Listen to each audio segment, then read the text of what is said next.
السلام عليكم ورحمة الله وبركاته.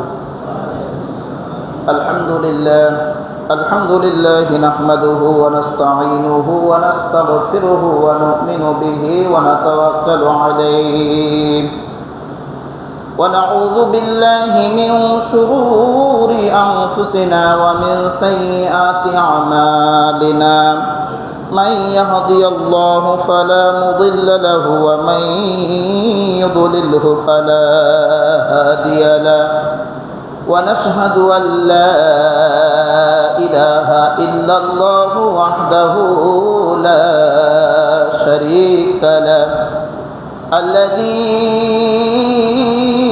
أرسله بالحق بشيرا ونذيرا وداعيا إلى الله بإذنه وسراجا منيرا.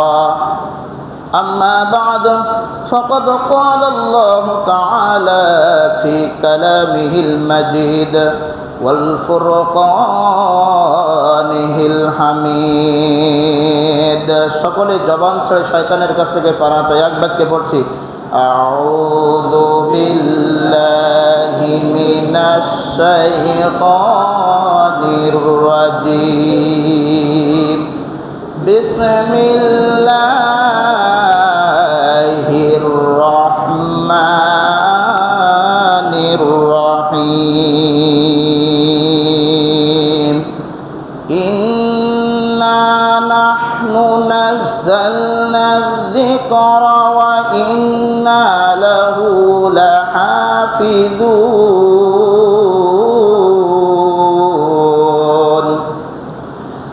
وقال الله تعالى بل هو قرآن مجيد في لوح محفوظ أو كما قال عليه الصلاة والسلام في شان حبيب محمد رسول الله. وقال الله تعالى إن الله وملائكته يصلون على النبي يا أيها الذين آمنوا صلوا عليه وسلموا تسليما. اللهم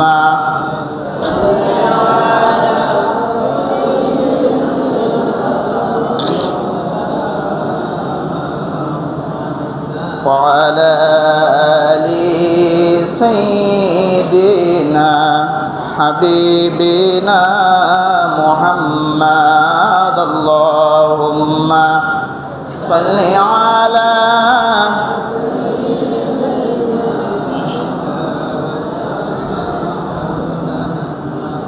وعلى آل سيدنا রসুলিনা মুহাম্মদ. হাজার ব্যথা বেদনার পরে ফিরে আসনি তুমি আপন ঘরে, দিনের আলো তুমি ছড়িয়ে দিতে চলে গেলে মদিনায় মক্কা ছেড়ে হে রাসূল.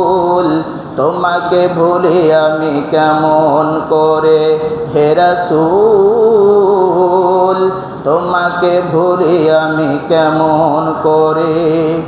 খেয়ে না খেয়ে দিন প্রচারের কাজে নিজেকে দিয়ে ছবি নিয়ে তায়েফের কাফেরেরা চিনল না এ আলো, দুষ্ট ছেলেদের পিছু দিল লেলিয়ে হে রাসূল, তোমাকে ভুলে আমি কেমন করে. আল্লাহুম্মা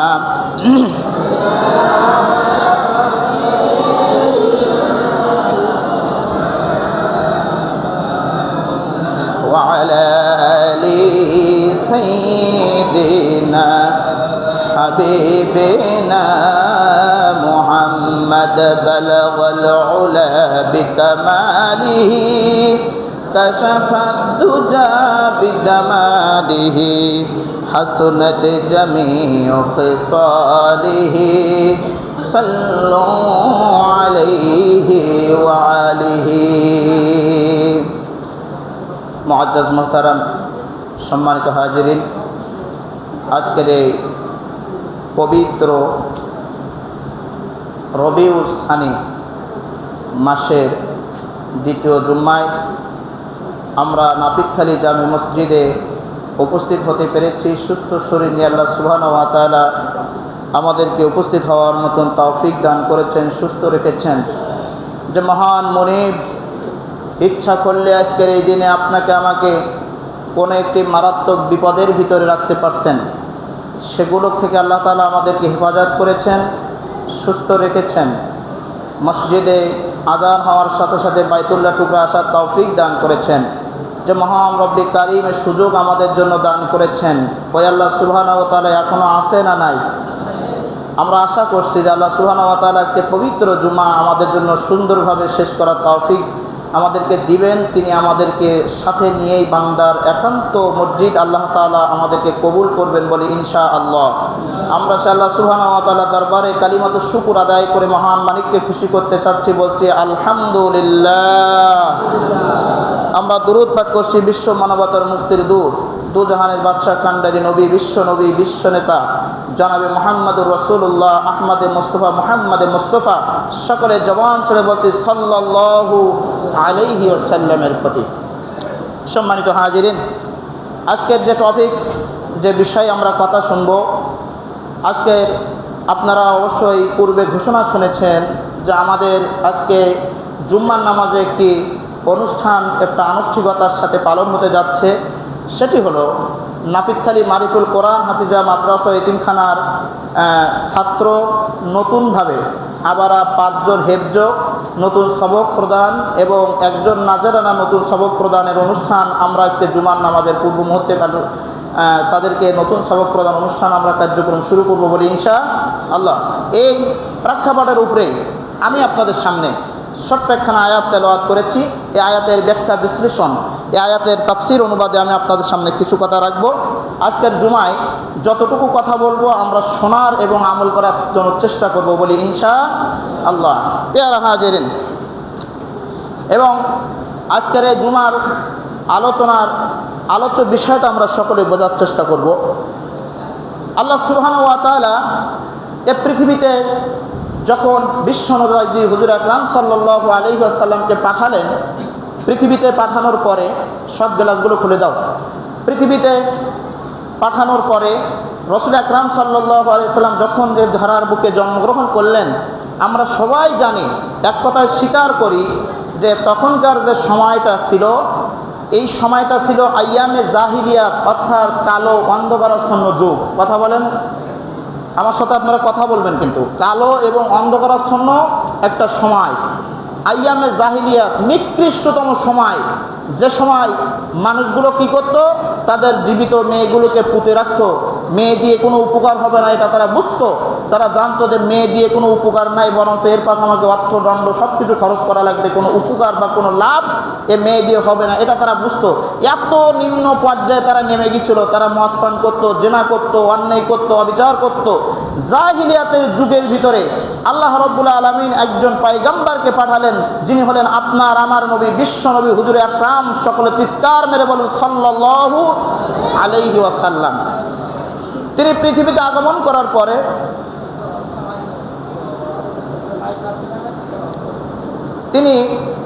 পৃথিবীতে আগমনের পরে বিশ্ব নবী হুজুর আকরাম সাল্লাল্লাহু আলাইহি ওয়াসাল্লাম যতদিন পর্যন্ত নবুয়তের জিন্দেগিতে পৌঁছান নাই, যতদিন পর্যন্ত নবী হন নাই, তার কাছে তাওহীদের বাণী যতদিন পর্যন্ত আসে নাই, ততদিন পর্যন্ত নবী কি সমাজে ভালো লোক ছিল না খারাপ লোক ছিল?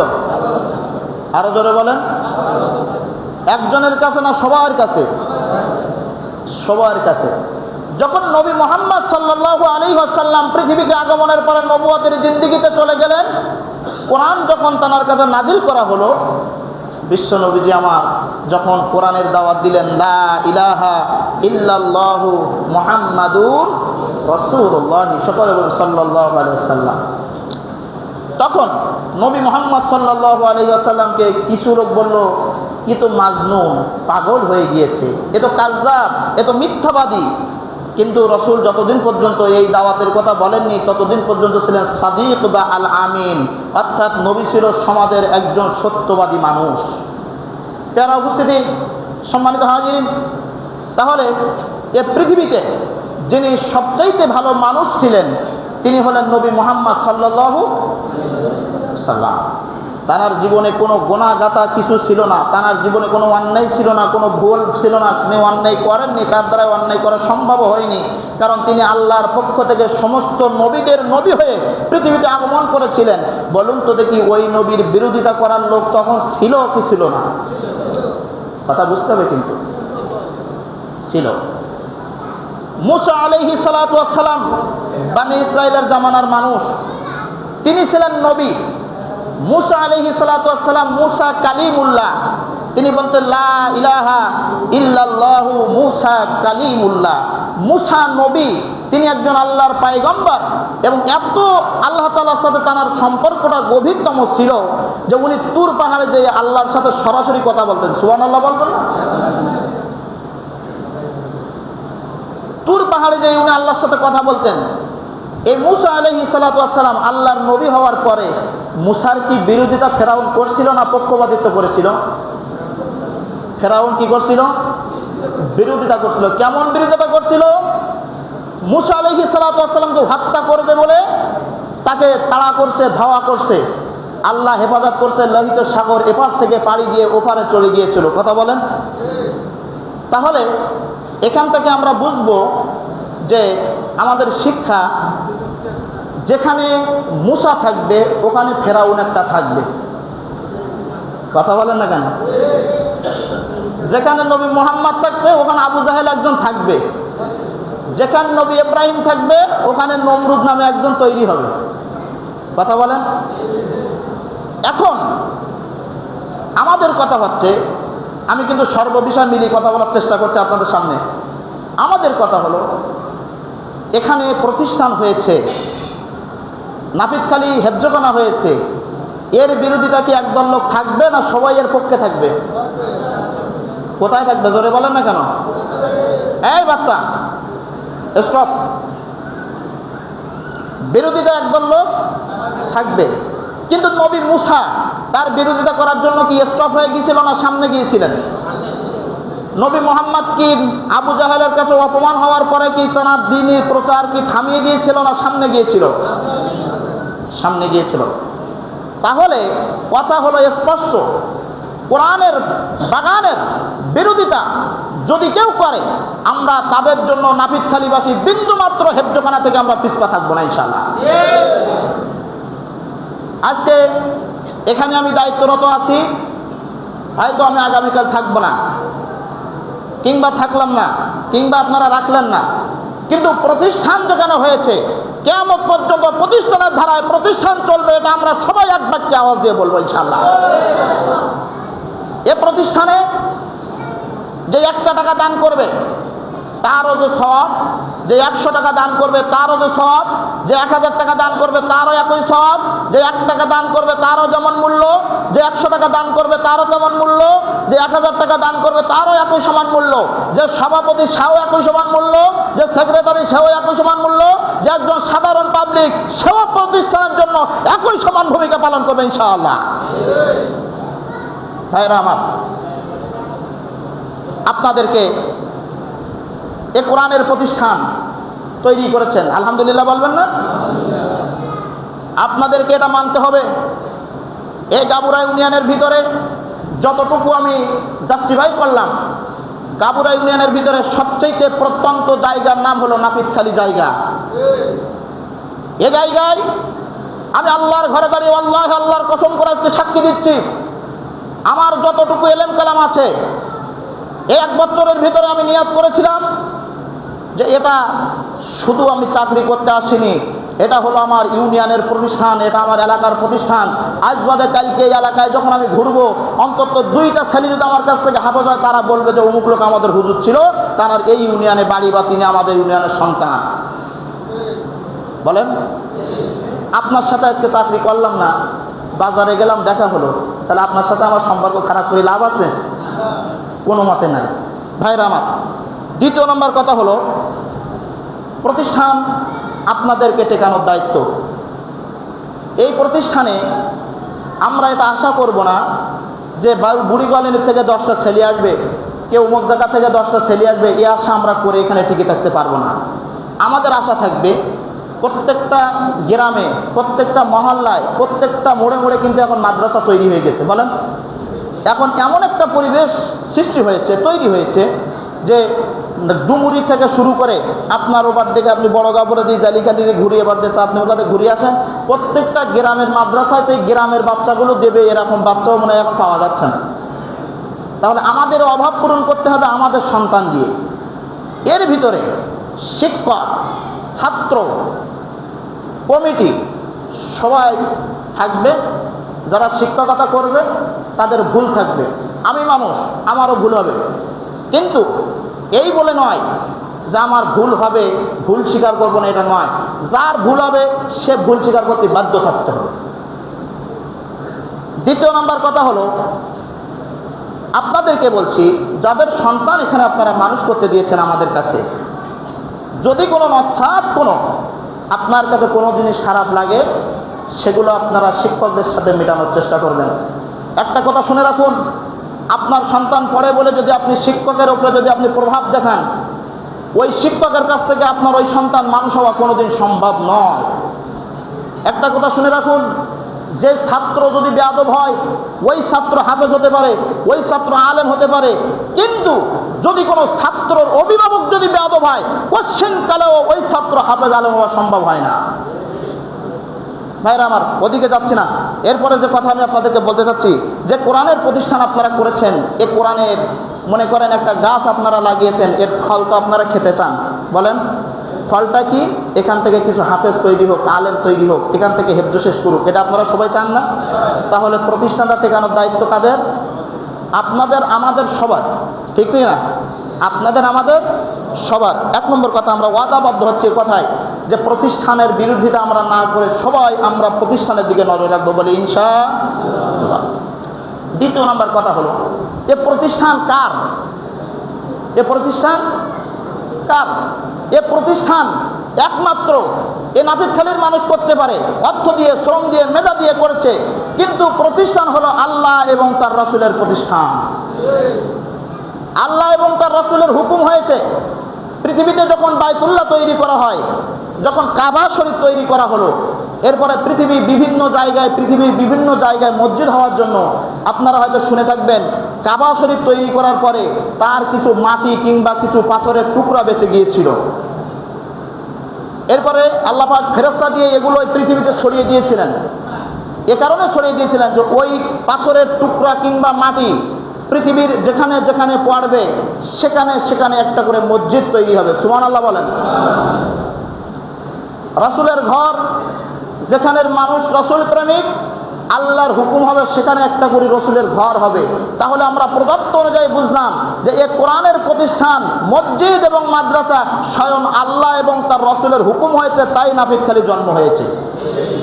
শুধু তাই না, প্রত্যন্ত অঞ্চলের গাবুরা ইউনিয়নের নাপিতখালীর মাদ্রাসা, এ প্রতিষ্ঠান আগামীতে যদি এই এলাকার প্রভাব টিকিয়ে থাকতে পারে, বিশ্বাস রাখুন এখান থেকে 20, 30, 40 বছর যেতে কি না যেতেই সর্বোচ্চ 50 বছর পর্যন্ত এখন যারা যুবক আছে, তখন যারা বৃদ্ধ হবে, তারা দেখবে যে নাপিতখালীর প্রায় প্রত্যেকটা ঘরে জানাজা পড়ানোর মতো একটা ছেলে তৈরি হয়ে গেছে। এটা শুধু আমি থাকা নয়, আর একজন শিক্ষক থাকবে। প্রতিষ্ঠান যদি চলে তাহলে এটা সম্ভব। কথা কি বোঝা গেল? প্রতিষ্ঠান যদি চলে তাহলে এটা সম্ভব। এখন দেখেন, বর্তমান প্রতিষ্ঠান তো ছিল না, এই এলাকার যে হাফেজগুলো আছে তাদের বাড়িতে তো মারা গেলে তারাই জানাজা পড়াচ্ছে, ঠিক কিনা? ভাইরা আমার, প্রত্যেকের কাছে আমি দাবি করব এটা দুনিয়ার এই জিন্দেগি অল্প কয়েকদিনের জিন্দেগি, হায়াতের জিন্দেগি, সামান্য জিন্দেগি। এই জিন্দেগিতে আপনি এমন একটা ভালো কাজ করুন, আপনার সন্তান, আপনার পোতা, আপনার নাতি মাদ্রাসায় দিয়ে একটা হাফেজ আলেম তৈরি করেন, অন্তত কিছু না হোক মরার পরে যেন কিছুটা আসান আপনি পেতে পারেন। সম্মানিত হাজিরিন, দ্বিতীয় কথা আমি বলতে চাচ্ছিলাম যে প্রতিষ্ঠান হলো আল্লাহ এবং তার রসুলের, এখানে কোরআনের বাগান। কিসের বাগান? এ প্রতিষ্ঠানের যারা বিরোধিতা করবে, আবু জাহেল, নমরুদ, ফেরাউন, তারা যেমন ধ্বংস হয়েছে প্রতিষ্ঠানের বিরোধিতা করার কারণে, আল্লাহর তাআলাতে, আখিরাতে, দুনিয়া এবং আল্লাহর কিয়ামতের ময়দানে তারাও প্রত্যেকে ধ্বংসের স্তূপে যেয়ে দাঁড়াবে ইনশাআল্লাহ।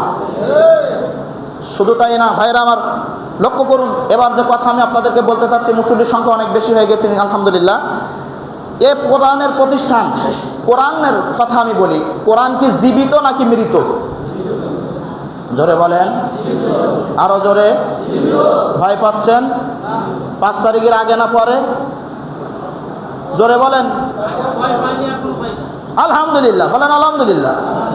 তো এ কোরআনের প্রতিষ্ঠান, কোরআন হলো জীবন্ত গ্রন্থ। কোরআন কি? যদি আগুন লেগে ধ্বংস হয়ে যায়,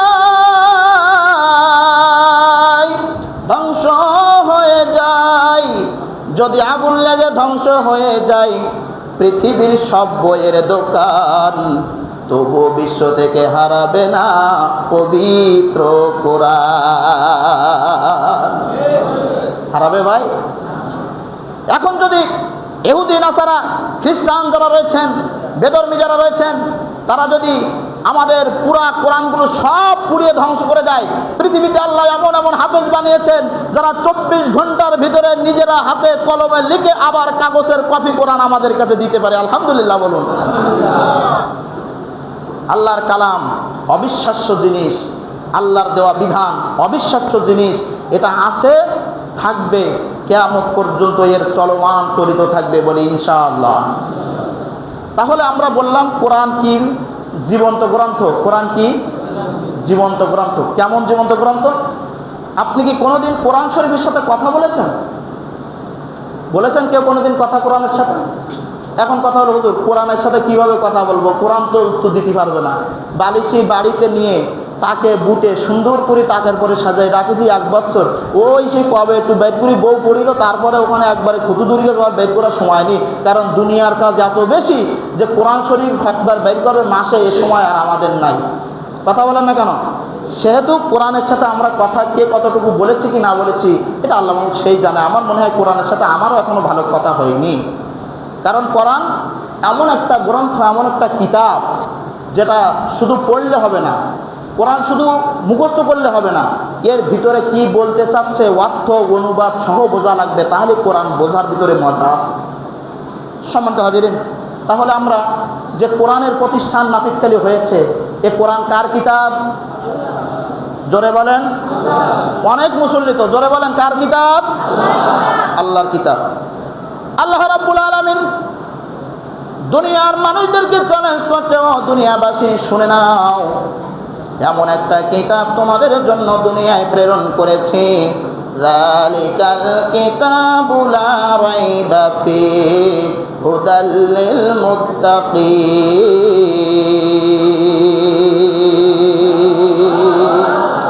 আল্লাহ বলতে দুনিয়াবাসী রে, এমন একটা কিতাব, এমন একটা বই, এমন একটা গ্রন্থ তোমাদের জন্য দিয়েছি মুসলমান, যেই কিতাবের ভিতরে কোনো ভুল নেই, কোনো সংশয় নেই, কোনো প্রকার কোনো সন্দেহ নাই। সুবহানাল্লাহ বলেন না? কোরআন আল্লাহর দেওয়া বিধান। কোরআন কেমন করে কথা বলে লক্ষ্য করে শুনুন।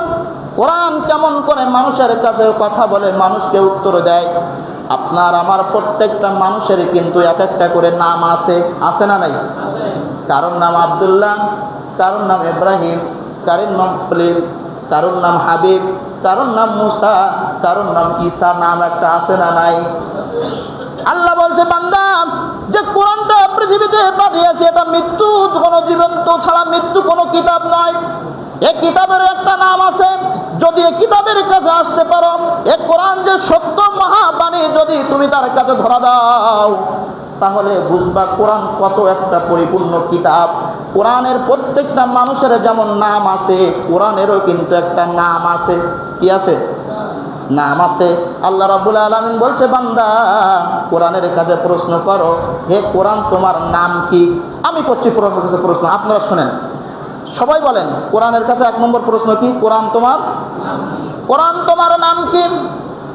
সাথে সাথে কোরআন বলছে, শোনো, আমি কোনো মৃত্যু কোনো কিতাব নয়, আমি জীবন্ত বই। যে আমার সাথে বেয়াদবি করবে, আমার সাথে আমার আল্লাহর দেওয়া বিধানের সাথে, রসুলের সাথে বেয়াদবি করবে, ধ্বংস করে দিব, কারণ আমি জীবিত। বান্দা তুমি প্রশ্ন করেছো আমার কোরআনের কাছে। আল্লাহ এবার বলছেন তোমার নাম কি?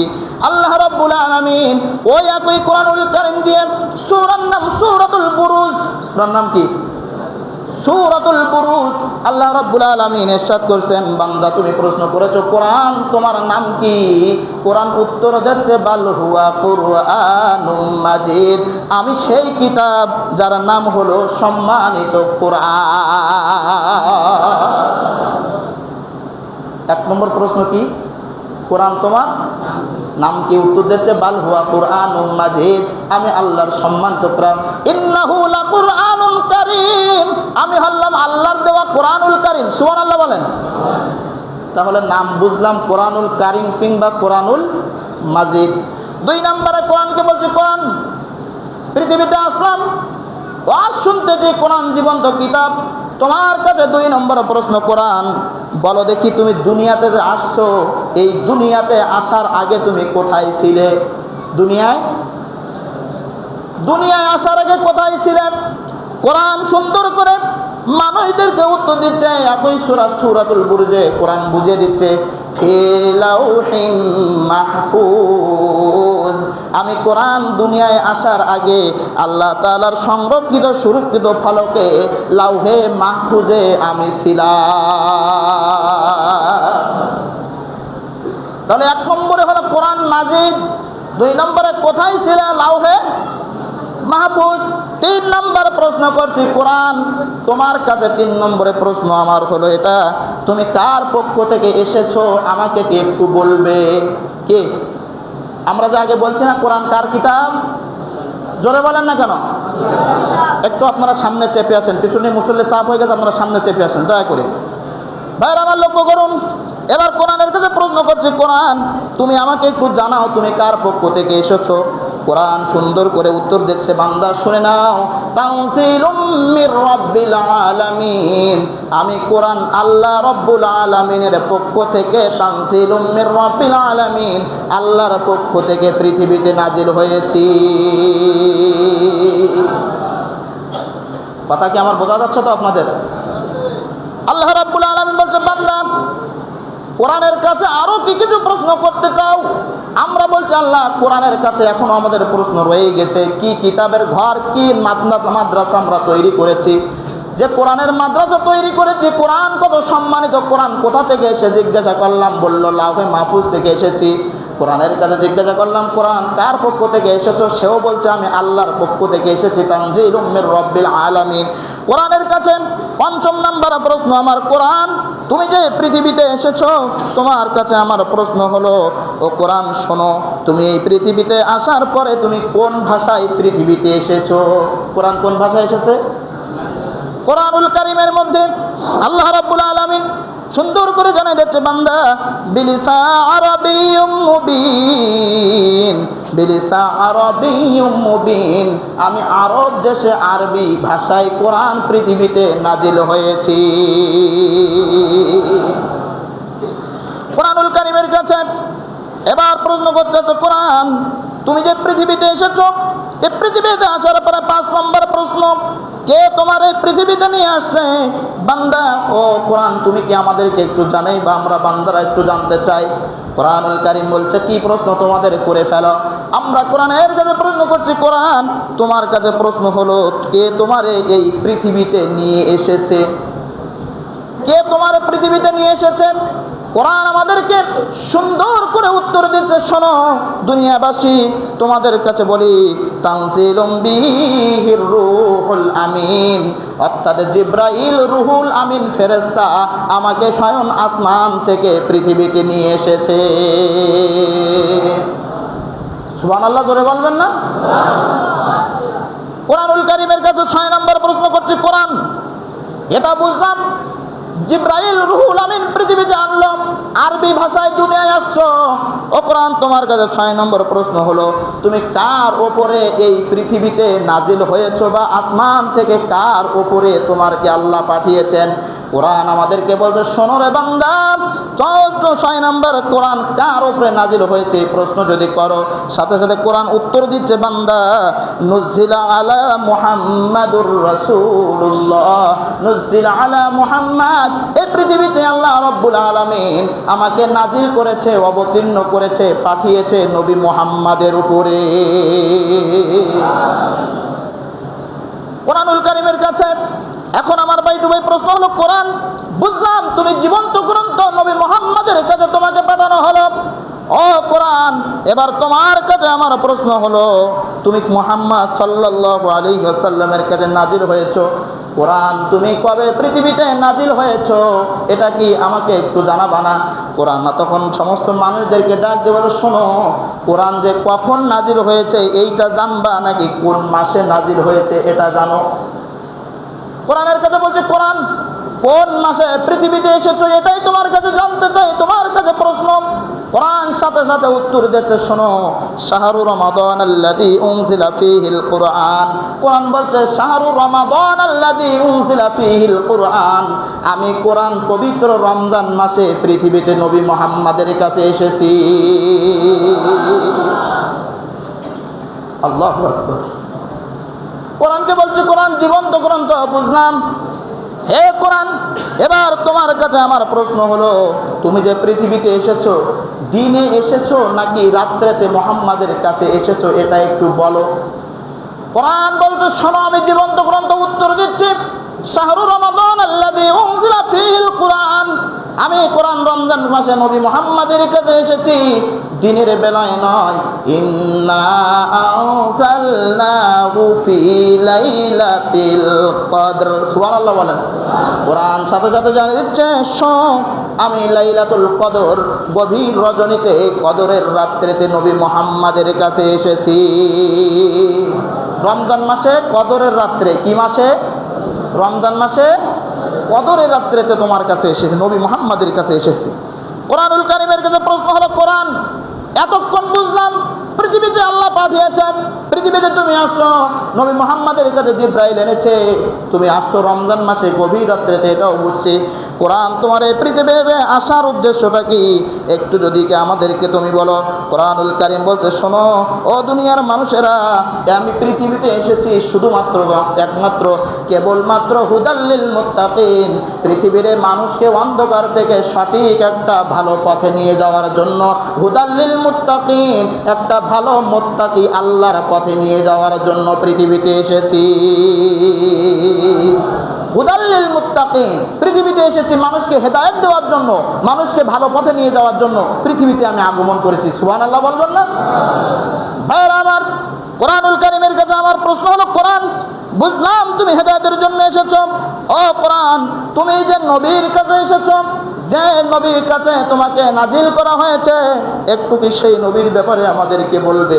কোরআন তখন বলছে, শোনো, যে নবীর কাছে আমাকে নাজিল করা হয়েছে সে অন্য কোন নবী নয়। হুয়াল্লাযী আরসালা রাসূলাহু বিল হুদা ওয়া দীনিল হাক্কি লিইয়ুযহিরাহু আলাদ দীনি কুল্লিহি ওয়া কাফা বিল্লাহি শাহীদাম, মুহাম্মাদুর রাসূলুল্লাহ।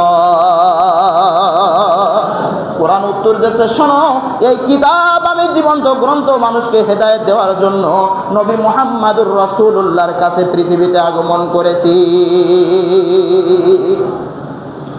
ভাইরা আমার, এবার কোরআনের কাছে সর্বশেষ প্রশ্ন হলো, কোরআন তুমি তো বললে নবী মুহাম্মাদের কাছে এসেছো, পৃথিবীতে এসেছো, কোরআন নাজিল হয়েছে, এই কোরআন তো মাদ্রাসায় পড়ানো হবে, কোরআন তো প্রতিষ্ঠানে পড়ানো হবে, আল্লাহর দেওয়া কিতাব সব আমরা বুঝলাম। এক নম্বরে তোমার নাম কি বুঝলাম, কোথা থেকে এসেছো বুঝলাম, কেন এসেছো সেটাও বুঝলাম, কবে এসেছো সেটাও বুঝলাম, কোন মাসে এসেছো সেটাও বুঝলাম, কোন রাত্রিতে এসেছো সেটাও বুঝলাম, উদ্দেশ্য কি এটাও বুঝলাম। কিন্তু কোরআন যে নবী মুহাম্মাদের কাছে তুমি এসেছো, ও কোরআন একটু কি বলবে নবী মুহাম্মাদটা কেমন নবী? সাথে সাথে কোরআন উত্তর দিয়েছে, মা কানা মুহাম্মাদুন আবা আহাদিম মির রিজালিকুম ওয়ালাকির রাসূলুল্লাহি ওয়া খাতামান নাবিয়্যিন। বলছে নবী মুহাম্মদ হলো শেষ নবী, আখিরি নবী, ওয়া খাতামান নাবিয়্যিন, সর্বশেষ নবী। এজন্য মুহাম্মাদের কাছে আমি ওই শেষ নবীর কাছে আগমন করেছি। বললাম কোরআন পৃথিবীতে এর পূর্বে 1,24,000 পয়গম্বর মতান্তরে, তাদের কাছে কেন আসলে না, মুসার কাছে কেন আসলে না? কোরআন বলছে শোনো, সর্বশেষ যে লোক বক্তব্য দেয় এ লোক হলো সভাপতি, এ লোক কি? সর্বশেষ যে লোক বক্তব্য দেয় এ লোক হলো প্রধান বক্তা, সবচেয়ে সম্মানিত ব্যক্তি। আমার আল্লাহ সর্বশেষ যে নবীকে পৃথিবীতে আগমন করিয়েছেন ইনি হলো প্রধান নবী, সর্বোচ্চ নবী, সম্মানিত নবী, যে নবীর কাছে আমি কোরআন সম্মানিত হওয়ার কারণেই নাজিল করা হয়েছে। আল্লাহু আকবার ইয়া কাবীরা। এ কোরআন কি গ্রন্থ? জীবন্ত গ্রন্থ। বলেন কি গ্রন্থ? জীবন্ত গ্রন্থ। কোরআনের কাছে প্রশ্ন করবেন বাই টু বাই বলতে গেলে জুমার তো সময় শেষ, এরকম বলতে গেলে রাতের পর রাত, দিনের পর দিন কোরআনের কথা বলা যাবে। ভাইরা আমার, এতে আমরা কোরআনের কাছে কিছু বেসিক, কিছু গুরুত্বপূর্ণ ব্যাপারে আমরা কোরআনের কাছে প্রশ্ন করলাম, কোরআন আমাদেরকে উত্তর দিছে না? বলেন উত্তর দিছে না? তাহলে এই কোরআনের প্রতিষ্ঠান, এই কোরআন কার কিতাব? বলেন কার কিতাব? আল্লাহর কিতাব, আল্লাহর দেওয়া বিধান। এ কোরআনুল কারীম এ প্রতিষ্ঠানে শেখানো হয়। আপনারা কি খুশি না বেজার? জোরে বলেন। ভাইরা আমার, আজকে এই প্রতিষ্ঠানের সেই কোরআন, যেই কোরআন আল্লাহর পক্ষ থেকে এসেছে, যারা পড়ছে বা যারা পড়াচ্ছেন তাদের সম্মানও কি কম না বেশি? জোরে বলেন। বেশি। যেমন একটা হাদিস আপনাদেরকে বলেছিলাম যে রাসূল আকরাম সাল্লাল্লাহু আলাইহি ওয়াসাল্লাম বলছেন, আলিমান, আলেম হও, আও মুতাআল্লিমান, না হলে আলেমের ছাত্র হও, আও মুস্তামিআন, না হলে আলেমের শ্রোতা হও, আও মুহিব্বান, হ্যাঁ, না হলে তোমরা আলেমকে ভালোবাসো, ওয়ালা তাকুনিল খামিসা ফাতাহালাক, তোমরা হয় আলেম হও, না হয় আলেমকে ভালোবাসো, না হয় আলেমের শ্রোতা হও, না হলে তোমরা আলেমের বিরোধিতা করো না, ধ্বংস হয়ে যাবা। ভাইয়েরা আমার, সব মিলিয়ে এ প্রতিষ্ঠানের দিকে আমাদের যে সুনজর আছে আল্লাহ রাব্বুল আলামিন যেন কবুল করেন, সকলে বলুন আমিন। দেখেন, এ প্রতিষ্ঠান করার পর থেকে আজকের যে 5 জন ছাত্র এখানে নাজরানা নাজরানা থেকে হেফজ সবক অনুষ্ঠানে তারা চলেতে যাচ্ছে, এবং একজন ছাত্র কোরআনুল কারীম নাজরানা সবক অনুষ্ঠানের দিকে আমরা এগিয়ে যাচ্ছি, সবক প্রদান করা হবে সে অনুষ্ঠানের দিকে এগিয়ে যাচ্ছি। তারা এখন নাজরানা হেফজ, তারা এখন সবক নেবে আমার কাছ থেকে। এবং সাথে সাথে আপনাদের কাছে আমি দোয়া করব, আপনাদের কাছে আমি আবেদন করব, আপনারা দয়া করে মহব্বত করে সবাইকে আপনারা এক নজরে দেখার চেষ্টা করবেন। বলেন ইনশাআল্লাহ। আমার ভিতরে একটা গুণ কিন্তু আমি সবসময় চর্চা করার চেষ্টা করি, সেটা হলো যেই ছাত্রগুলো যারাই পড়ুক, একজন নদীতে জাল টানা লোকের একটা ছেলে পড়লেও যেমন আমার চোখে, একজন ধনী মানুষের ছেলে পড়লেও তেমন কিন্তু আমার চোখে ছাত্রদের বিচার সবসময় একরকম হবে। আমি শিক্ষক হই কোনোদিন দুরকম বিচার করতে পারবো না। বুঝতে পেরেছেন ভাইরা আমার? তাই এখানে ছাত্র ভালো মন্দ করবে, যারা দেবে তারা ইচ্ছাগতভাবে, যারা দেবে তারা দেবে, যারা দেবে না তারা দেবে না, সেটা স্পষ্ট। কিন্তু আমি যতদিন শিক্ষক থাকবো, এই মসজিদে দাঁড়িয়ে বলছি, কোনো ছাত্রের ব্যাপারে একজন একটু গরিব মানুষের ছেলে বলে তার একটু একটা বিষয় বেশি মারলাম, আর একটা বড় লোকের ছেলে বলে একটু কম মারলাম, এটা কিন্তু আমার দ্বারা অসম্ভব। আপনারা চিন্তা ভাবনা করে আপনাদের প্রতিষ্ঠানে গিয়ে যাচ্ছে এই দিকে সুকামনা রেখে আজকে আপনাদের ছাত্রদেরকে বা আমাদের প্রাণের ছাত্রদেরকে আমরা সবক অনুষ্ঠান চালু করতে যাচ্ছি। এর পূর্ব মুহূর্তে আমাদের মাদ্রাসার কয়টা ছেলে একটু ওয়াফ আছে, তারা অসুস্থতার কারণে বাড়িতে আছে, এখন জর্জরি হচ্ছে। বর্তমান যে ছাত্রগুলো আছে তাদেরকে আপনাদের সামনে তারা কোন অবস্থানে আছেন এটা একটু সামান্য সময়ের ভিতরে আপনাদের সাথে পরিচয় করিয়ে দিয়ে আপনাদের প্রতিষ্ঠান কিভাবে চলছে, এতক্ষণ তো বললাম, আপনাদের অনুদানে, আপনাদের ভালোবাসায়, আপনাদের মহব্বতে চলছে এবং চলবে। বলেন ইনশাআল্লাহ। যে ছাত্রগুলো পড়াশোনা করছে আপনারা সবাই ছাত্রগুলো একটু চেহারাগুলো দেখুন। সবাই দাঁড়াও,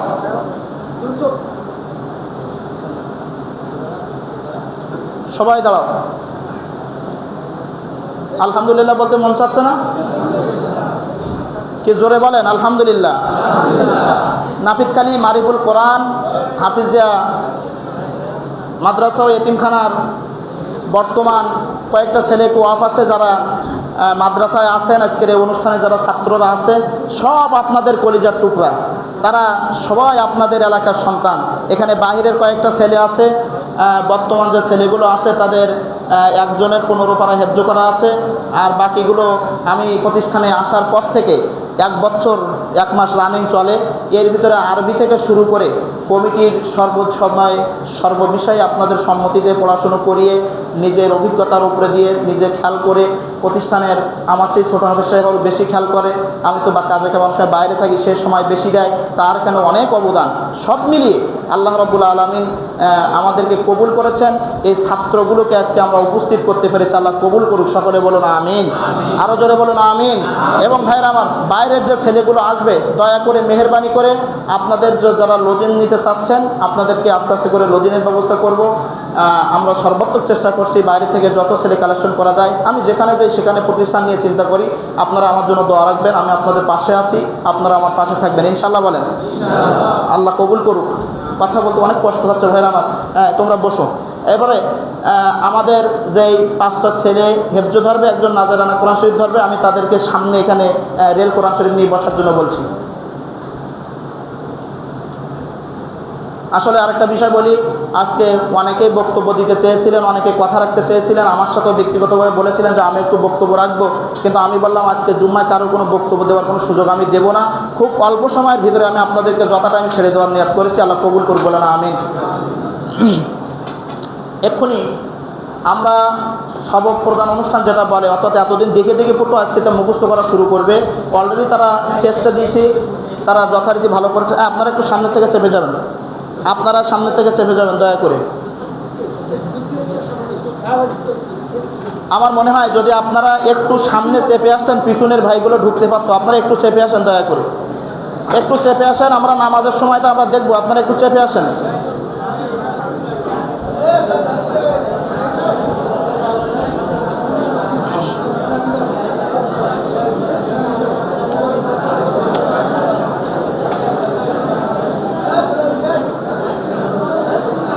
এই সবক দেব ওইভাবে সুন্দর করে, আর কেউ নাই সাথে সাথীতে আরো সাথী যান, একদম আপনারা সামনে থেকে ফাঁকা হয়ে যান। এই ছেলেরাই ফাঁকা, ওখান থেকে চেপে যাও।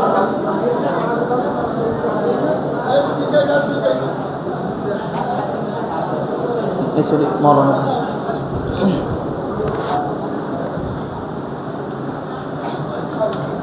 আমরা দয়া করে মেহেরবানি করে কোরআন তেলাওয়াতের সময় কথা বলতে নেই। ওয়াইদা কুরিয়াল কুরআন ফাসতামিউ লাহু ওয়ানসিতু লাআল্লাকুম তুরহামুন।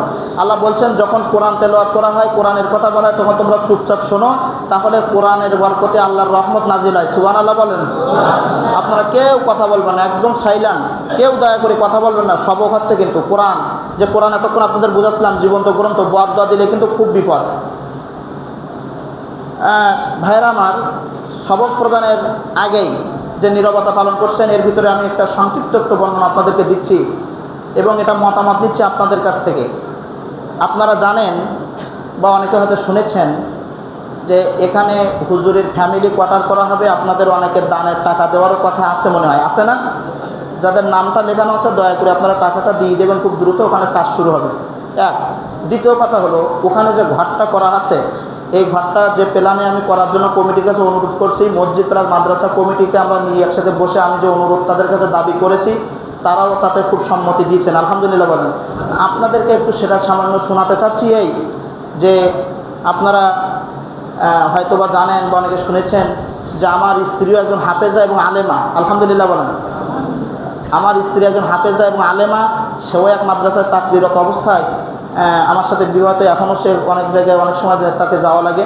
সেহেতু আমি চাচ্ছি যে এখানে যে ঘরটা আমরা তৈরি করব, ওই ঘরটাতে একটা বড় ঘর হবে, সামান্য জাস্ট ওখানে 2-3 জন লোক বসবাস করার মতো, বাচ্চা নিয়ে একটা ফ্যামিলি কোয়ার্টার, যেভাবে একটা ফ্যামিলি ওখানে খাওয়া দাওয়া থাকতে পারে। পাশাপাশি একটু জায়গা, যেটা আমরা পরবর্তীতে আবার চাচা মোহাম্মদ মোজান গাজীর কাছ থেকে আমরা অনুমতি নিয়ে যে জায়গাটা বাড়িয়ে দেওয়া হয়েছে, ওখানে ওই ঘরের সাথে অ্যাটাচ করে একটু ঘরটা বড় করে আমি নিয়াত করছি একটা মহিলা হেফজখানা উদ্বোধন করার জন্য। কি আপনারা একমত? আপনারা কি আমার কথা বুঝতে পেরেছেন? যে ঘর করা হচ্ছে ওর সাথে প্রাথমিক পর্যায়ে আমার ফ্যামিলি এখানে নিয়ে আসতে পারলেই আমি মহিলা হেফজখানা উদ্বোধন করব। এমনভাবে করব যে এক্ষুনি ওখানে সেরকম পরিবেশ না যে হেফজখানা চলবে, কিন্তু এমনভাবে করব যে হেফজখানার নিয়মেই ওখানে কমপক্ষে 10টা মেয়ে আমি নেব। 10টা মেয়ে নেওয়ার পরে ওই 10টা মেয়ে পড়াবে, সারাদিন এখানে থাকবে, ক্লাস কাম করবে। ইশারের পরে তার মারা এসে আমার ওই ওয়াইফের সাথে, ওদের খালাম্মার সাথে সম্পর্ক থাকবে। ইশারের পরে তারা বাড়ি নিয়ে গেল। যখন এভাবে করতে করতে যখন হেফজ পর্যন্ত চলে যাবে, তখন আবার আরেকটা পরিবেশ তৈরি হলে তখন আপনাদের ডাক দিলে আমি সাড়া পাবো, এটা আমি আশা রাখি। তবে প্রাথমিক পর্যায়ে ওখানে আমার স্ত্রী আসার সাথে সাথে 10টা মেয়ে নিয়ে ওখানে হেফজখানা একটা চালু হয়ে যাবে। বলেন আলহামদুলিল্লাহ, আল্লাহ কবুল করুক। জোরে বলেন আমিন। কই আপনারা খুশি? কই জোরে বলেন দিন। আচ্ছা, ওখানে হেফজখানা চালু হয়ে যাবে, প্লাস ফ্যামিলি কথা হবে। আপনাদের যে টাকা দেওয়ার কথা আছে এটা আপনারা ওয়াদাটা পূরণ করবেন। আর হচ্ছে পরপর কথা হলো, এখন আমরা আর ওদিকে কথা নাই বাড়াই। পরবর্তীতে আপনাদের সর্বক্ষণ আমি সহযোগিতা পাবো এই আশা আমি আপনাদের কাছে ব্যক্ত করি, এই আশাও করি। এখন এক্ষুনি আমরা সবক প্রদান অনুষ্ঠানের দিকে যাচ্ছি। আমরা সবাই একবারকে বলি আউযু বিল্লাহি মিনাশ শাইতানির রাজিম। সবাই নামাজের কায়দায় বসার চেষ্টা করি।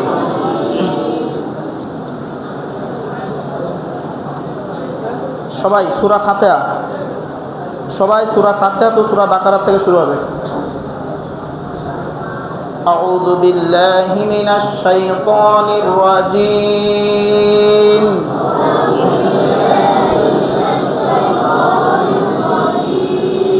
বিসমিল্লাহির রহমানির রহিম।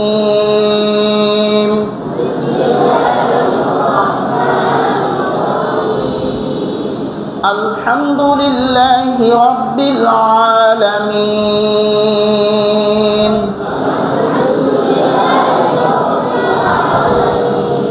আর রহমানির রহিম। মালিক ইয়াউমিদ্দিন।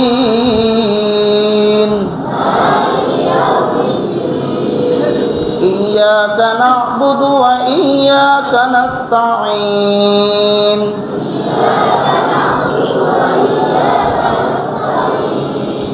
ইহদিনাস সিরাতাল মুস্তাকিম।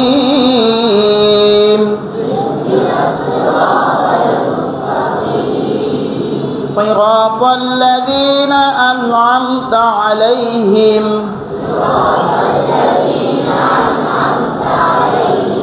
غير المغضوب عليهم ولا الضالين.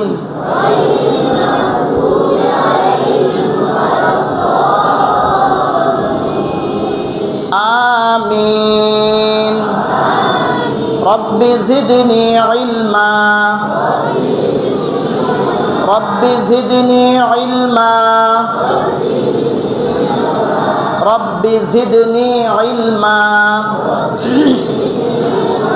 رب اشرح لي صدري ويسر لي أمري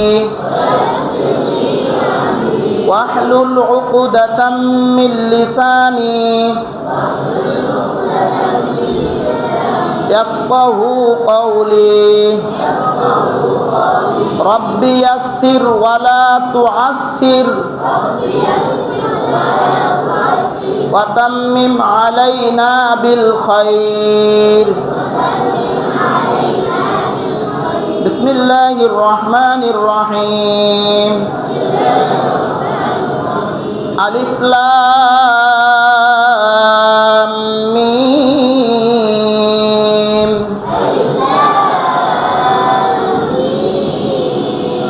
ذلك الكتاب لا ريب فيه هدى للمتقين الذين يؤمنون بالغيب ويقيمون الصلاة ومما رزقناهم ينفقون والذين يؤمنون بما أنزل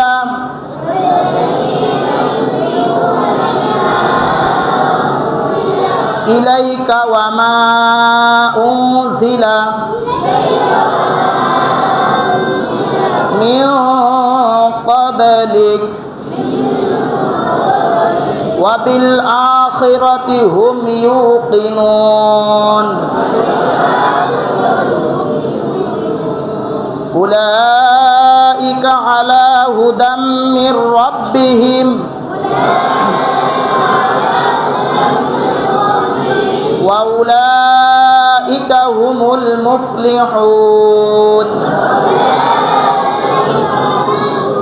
صدق الله العظيم সবাই দুরূদ ইব্রাহিম পাঠ করি আল্লাহুম্মা সাল্লি আলা মুহাম্মাদ ওয়া আলা আলি মুহাম্মাদ কামা সাল্লাইতা আলা ইব্রাহিম ওয়া আলা আলি ইব্রাহিম ইন্নাকা হামিদুম মাজিদ اللهم بارك على محمد وعلى آل محمد كما باركت على إبراهيم وعلى آل إبراهيم إنك حميد مجيد সম্মানিত উপস্থিতি একটা কথা বলে আমরা সুন্নাত নামাজের দিকে যাচ্ছি ইনশাআল্লাহ। কথাটা হলো আজকে যে অনুষ্ঠান হতে যাচ্ছে বা হলো এই অনুষ্ঠান উপলক্ষে কমিটির প্রচেষ্টায় নিজেদের প্রচেষ্টায় ছাত্রদের আর্থিক অনুদানে আমরা আপনাদের জন্য সামান্যতম তাবারকের ব্যবস্থা করেছি। আপনারা সবাই তাবারকটা নিয়ে যাবেন। যেমন দেখেন প্রতিষ্ঠান চালাতে গেলে কিন্তু অনেক কৌশল অবলম্বন করা লাগে, এটা হয়তো আপনারা জানবেন। যেমন আমাদের যে ডিলিয়ার ছিল সালাউদ্দিন, যেখানে ডিলিয়ার আছে না আপনাদের এখন 5 নম্বর ওয়ার্ডের, আমি বললাম একটা অনুষ্ঠান করবো আমরা জুম্মার দিনই করবো, কারণ মানুষও তো এমনি ডেকে পাওয়া যায় না। এই যে সুন্দর মনোরম পরিবেশ, এরম পরিবেশ কি এমনি কোনে আপনাদের ডেকে পাতাম না আমি, যেহেতু আপনারা ব্যক্তিগত মানুষ, সেহেতু আমি চিন্তা করলাম কমিটিকে প্রস্তাব দিলাম যে আমরা জুম্মার দিন অনুষ্ঠানটা করি। সেইভাবে আজকে জুম্মার দিন আল্লাহ কবুল করছে, বলুন আলহামদুলিল্লাহ। আর তাবারকের ব্যবস্থাটা হয়েছে ডিলিয়ার সালাউদ্দিনকে আমি বললাম, উনি আবার আমার মামাতো দুলা ভাই, আমি বললাম যে আমার এই প্রতিষ্ঠানে অনুষ্ঠান হবে, ওখানে চাউল লাগবে প্রায় 40 কেজি চাউলের প্রয়োজন। তো উনি এক বাক্যে উনি 40 কেজি চাউল মাদ্রাসার জন্য দিয়ে দিয়েছে, আলহামদুলিল্লাহ বলেন। আরও তো আপনারা দেখছেন যে উনি কত স্বচ্ছভাবে চাউল দিচ্ছে, আমি টানার পক্ষ থেকে আপনাদের কাছেও দোয়া চাচ্ছি। 2 নম্বর হলো আমাদের আবুল বাসার গাজী, অর্থাৎ সন্নত গাজী ছেলে আবুল বাসার ভাই, ওনার একটা ছাগল ছিল মানতের ছাগল। এখন উনি আমার হঠাৎ করে ডেকে বললো ছাগলটা একটু রাস্তা করে একটু কাটিয়ে জবাই করে বিলি করবো। আমি বললাম বিলি করলে দেখা যাচ্ছে আসতো না, তো 100, 150, 200 সেলিব্রিটি দিতে হবে না, তো একটা ছাগল তো ওতে আর হয়তো একটা পাবেন কি পাবেন না, বলছি চাউলটা আমি ম্যানেজ করি, ছাগলটা আপনি আমাদের দেন, আমরা ওই ছাগল দিয়ে তাবারকের ব্যবস্থা করি, মসজিদে যা মুসুদি আর প্রত্যেকে অন্তত পেয়ে যাবেন। সেইভাবে উনি ছাগলও দিয়েছে, আলহামদুলিল্লাহ বলবেন না। ওনার ছেলেও আমার কাছে পড়ে, আল্লাহ কবুল করে, ওখানে হাফেজত করে, বলেন আমিন। সেই ক্ষেত্রে ছাগল দিয়ে আর মোটামুটি চাউল দিয়ে একটা ব্যবস্থা করেছি। আর ছাত্র যারা হেফজদারে তারা 1000 করে টাকা দেয়, প্রতিবার দেবে, সেই 1000 করে টাকা দিয়ে আমরা সোমবারে বাজার করছি। সেইভাবে আপনাদের জন্য তাবারকের ব্যবস্থা হয়েছে। এখন কথা হলো খাইতে যদি কেউ দেয়, তা খাইতে সে লোক দিতেই পারে, তার মনটাও ভালো লাগে যদি পরিবেশটা ভালো হয়, বুঝতে পেরেছেন। এখন আপনাদের জন্য যে তাবারক মসজিদ থেকে দেওয়া হয়, আজকেরটা একটু ভিন্ন প্রক্রিয়া নিতে হবে। সেটা হচ্ছে এই মসজিদের আমরা সুন্নত নামাজের পরে যখন ফরজ নামাজ পড়া হয়ে যাবে, বুঝতে পেরেছেন, মোনাজাতের পূর্বেক্ষণে যখন মোনাজাত হবে, প্রত্যেকটা কাতারে কাতারে প্যাকেট দেওয়া হবে। বাইরে কিন্তু একটা প্যাকেটও আমরা প্রচার করব না বা দেবো না, প্রত্যেকটা কাতারে কাতারে দেওয়া হবে। আরও আপনারা দেখছেন আজকে মুসল্লি অনেক বেশি, কী হবে কিনা আল্লাহ বাবু সেই জানে। তাওয়াক্কাল তো আল্লাহি রাব্বিল আলামিন, আল্লাহর প্রতি তাওয়াক্কাল করলাম। আপনাদেরকে ফরজ নামাজ পড়েই কিন্তু আপনাদেরকে তাবারক দেওয়া হবে। মসজিদের ভিতরে আপনারা কাতারবদ্ধই তাবারক পাবেন, তাই ছাড়া কিন্তু তাবারক পাবেন না। আর সব মিলেই সর্বশেষ আমার জন্য আমি একটু ব্যক্তিগতভাবে দোয়া চাচ্ছি যে আমি অত্যন্ত অসুস্থ। হঠাৎ করে গত বৃহস্পতিবার থেকে আমার গলার ভিতরে মনে হয় সম্ভবত টনসিল বা অন্য কিছু হতে পারে, টনসিল হয়েছে। আশা করছি যে আমার শ্বাসনালী এক সাইড থেকে এঁটে গিয়ে আমার দম ছাড়তে অত্যন্ত কষ্ট হচ্ছে। 1 সপ্তাহ খুব কষ্টের উপরে আছি, শারীরিক প্রেশারিতে আছি। সব মিলিয়ে কমিটির সাথেও আমি আলোচনা করেছি, হেফজখানা মসজিদ কমিটির সাথে, যে আগামীকালকে শনিবার আমি ঢাকায় যাব। নাকের পলিপাসও হয়েছে, পলিপাস এবং অপারেশন সহ কী বলে টনসিলের অপারেশন যদি করার প্রয়োজন হয়, আমি আগামীকালকে সকালে ঢাকায় যাব। ঢাকা মেডিকেল থেকে আমি ট্রিটমেন্ট নেওয়ার চেষ্টা করতেছি, ভালো উন্নত মানের ডাক্তার দিয়ে। তো সেহেতু হয়তো আমি কিছুদিন থাকতে পারবো না, কমিটি সহ মাদ্রাসার কমিটি আমরা নামাজের পরে ওখান থেকে ছুটির ঘোষণা করে নেব। ছোট হাফেজ সাহেব থাকবে, আপনারা সর্বোত্তম সবাই খেয়াল করবেন প্রতিষ্ঠানের দিকে, বলেন ইনশাআল্লাহ। আর খাস করে আমার জন্য দোয়া করবেন যেন আবার সুস্থ শরীর নিয়ে আপনাদের সামনে আসতে পারি, এমনভাবে সুন্দর করে আপনাদেরকে নিয়ে যেন আমি অধম গুনাহগার ছোট্ট মানুষ, অল্প বয়স, ভুল ত্রুটি হতেই পারে, ক্ষমা সুন্দর দৃষ্টিতে দেখে আমাকে ক্ষমা করে দিয়ে প্রতিষ্ঠানের দিকে সুনজর রেখে আপনাদের সকলের জন্য আন্তরিক দোয়া দিয়ে আমার কথা এখানে শেষ করছি। আমিন। ওয়া আখিরু দাওয়াহুম আনিল হামদুলিল্লাহি রাব্বিল আলামিন ওয়া মা তাওফীকি ইল্লা বিল্লাহ আলাইহি তাওয়াক্কালতু ওয়া ইলাইহি উনীব। আসসালামু আলাইকুম ওয়া রাহমাতুল্লাহি ওয়া বারাকাতুহু।